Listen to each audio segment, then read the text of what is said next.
Induction को समाप्त कर लॉन्ग टर्म कैपिटल गेन को 12.5% किया गया है। मेरी सरकार से मांग है कि इंडेक्शन वाले मुद्दे पर सरकार पुनर्विचार करे और उसको वापस ले।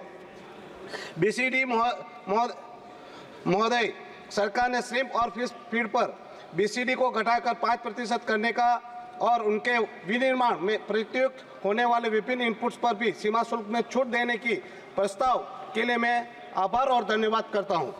जीएसटी से प्राप्त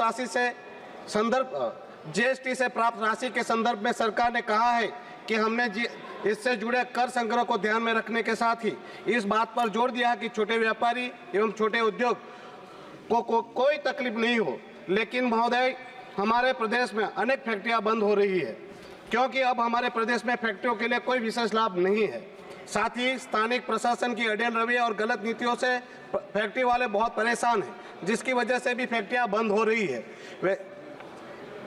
ऐसे भी कोरोना काल में जो फैक्ट्रियों को नुकसान हुआ है वो आपके समक्ष है।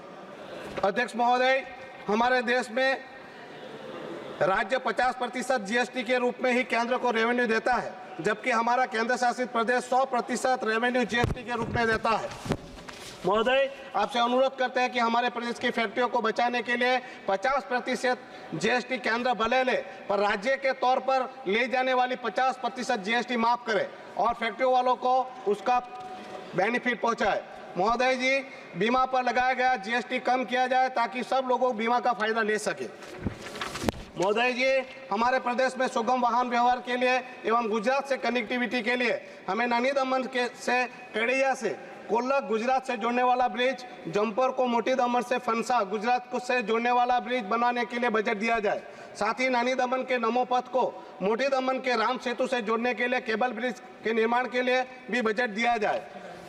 महोदय जी, शिक्षा बोर्ड बनाने के लिए, यूनिवर्सिटी एम्स बनाने के लिए भी बजट दिया जाए और मोनोरेल के लिए, चेक डैम बनाने के लिए एवं दीव में 12 का ड्रेजिंग के साथ हार्बर प्रोजेक्ट के लिए भी विशेष बजट देने की कृपा करें। महोदय जी, सरकार एफडीआई द्वारा विदेशी इन्वेस्टमेंट बढ़ाना चाहती है और हमारा प्रशासन हमारे ओसीआई पासपोर्ट धारक भाइयों के काम धंधे बंद करवाने के नए नए नियम बनाती रहती है। महोदय जी, हमारे प्रदेश में हमारे ओसीआई पासपोर्ट धारक भाइयों के बाहर लाइसेंस, लिकर लाइसेंस, दुकान के लाइसेंस जैसे विविध व्यवसाय एवं रोजगार की परमिशन कैंसिल कर उनके काम धंधों को बंद करवाया जा रहा है। ऐसे में क्या ऐसे ही एफडीआई इन्वेस्टमेंट बढ़ाया जाएगा? अध्यक्ष महोदय जी, मेरा आपके माध्यम से भारत सरकार से आग्रह है, एफडीआई इन्वेस्टमेंट बढ़ाने के लिए हमारे प्रदेश में हमारे ओसीआई पासपोर्ट धारकों को विभिन्न व्यवसाय एवं रोजगार की परमिशन कैंसिल नहीं की जाए। निवेशकों में अच्छा संदेश जाएगा कि वो देश में इन्वेस्ट करने के लिए तैयार भी रहेंगे, तो हमारे ओसीआई पासपोर्ट धारकों को विभिन्न व्यवसाय करने की अनुमति दी जाए। साथ में आपसे कहना चाहता हूँ, भारत सरकार ने जो टैक्सेशन का फाइनेंशियल ईयर रखा है उसको कैलेंडर ईयर 1 जनवरी से 31 दिसंबर करना चाहिए। मैं और ये कहना चाहता हूं कि चैरिटेबल ट्रस्ट के लिए जो टैक्स का स्ट्रक्चर है उसमें काफ़ी सुधार की जरूरत है और उसको इजी बनाना चाहिए। पार्टनरशिप फॉर्म पर जो 10% टीडीएस लगाया गया है उसको नाबूद किया जाए और ओल्ड रिजिम और न्यू रिजिम से लोग कंफ्यूज हो रहे हैं, जिसको मेरी मांग है कि न्यू रिजिम ही रखा जाए। साथ में शेयर बाजार पर टैक्स की पुरानी व्यवस्था जो थी उसको ही लागू किया जाए।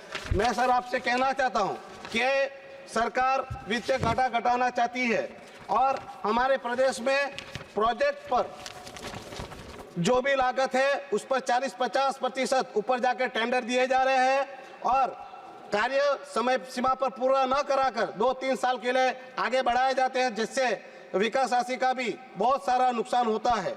तो आपसे रिक्वेस्ट है कि उस पर भी ध्यान रखा जाए।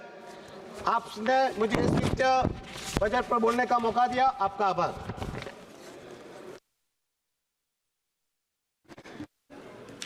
श्री चंद्रशेखर प्लीज।